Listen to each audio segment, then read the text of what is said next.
"I think we should take a break," she said, her eyes unervingly steady for someone who claimed to be heartbroken.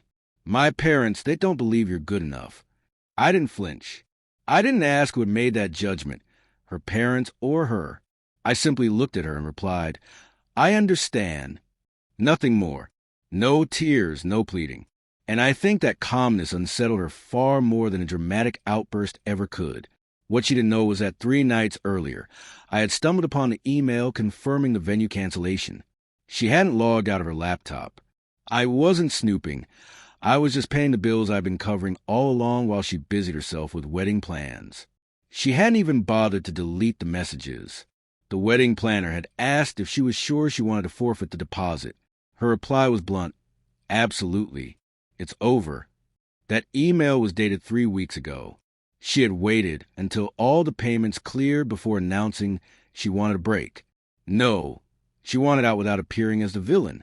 And I was supposed to play the heartbroken fool who never saw it coming. But she didn't know me at all. We'd met 3 years before. She was magnetic driven, sharper than anyone in the room, and proud of it. I admired that about her.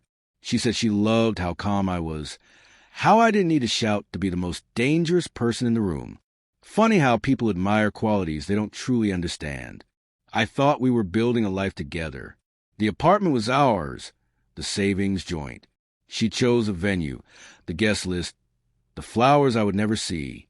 Meanwhile, I quietly kept the money flowing, steady and trusting. When she introduced me to her parents, it was like I was a startup under evaluation. They smiled, but their eyes were like sharks. They asked about my income, my 5-year plan. Nothing about love or character. They wanted someone with status, someone flashy. She told me I was being sensitive, that they'd come around. Turns out, they were just waiting for her to cool off. The day after she said we needed a break, I went to the bank. Nearly $37,000 was still in the wedding fund. Since my name was on the account, I withdrew everything. Legally and cleanly, I transferred the entire amount into a private account she didn't know existed, then closed a joint one. Next, I booked a meeting with a lawyer. The prenup was irrelevant now, but the lease was in both our names, and she wasn't going to walk away without a push. Over the next week, I changed all the passwords, moved half the furniture out, and backed up everything I had paid for. When she came by to talk, the locks had been changed. I slid a padded envelope under the door, her belongings and a formal notice giving her 14 days to vacate or start paying rent. That night, she called me 6 times, leaving voicemails that flipped between begging and anger. I didn't answer. That wasn't enough for her. She needed to feel the impact, not just the loss of money or a home, but the sting of shame. So I sent a thank you card to the venue. I apologized for canceling the wedding, blaming the bride's change of heart. I saw her parents there. Then I posted a simple photo on social media. Me on a beach, captioned, "Sometimes the trash takes itself out. Bless." No names. Nothing direct. But everyone understood.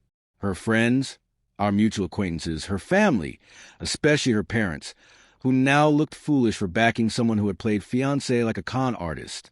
3 days later, she showed up at my office, tried to cry, said it was a mistake, that she panicked, that she never meant to cancel. She just needed space. I let her talk.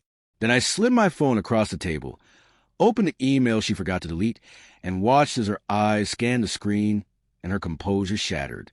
I said nothing, just smiled, stood up, and walked out. Revenge wasn't about fireworks or rage or burning keepsakes. It was cold, precise, a methodical process. She believed I'd unravel, that I'd beg for closure, that I'd hand her the clean break she could spin into a redemption story. Instead, I gave her silence and the bill. Friends asked why I didn't warn them, why I kept it quiet. Because loud explosions are visible. Implosions destroy everything from the inside out. I later discovered she'd already begun seeing someone else. Not officially, not openly, but enough to make the wedding inconvenient. He worked for her father. Of course. A replacement with the right watch, the right shoes, the right pedigree. They thought they were upgrading. What they really got was someone who knew he was second choice, a man who'd always know she was willing to fake love for a better prospect. Good luck building trust on that shaky foundation. Do I miss her? No, I miss who I thought she was. But the person she tried to break is gone, too. What's left is sharper, colder, clearer. She took her shot, and I let her think she'd hit the target.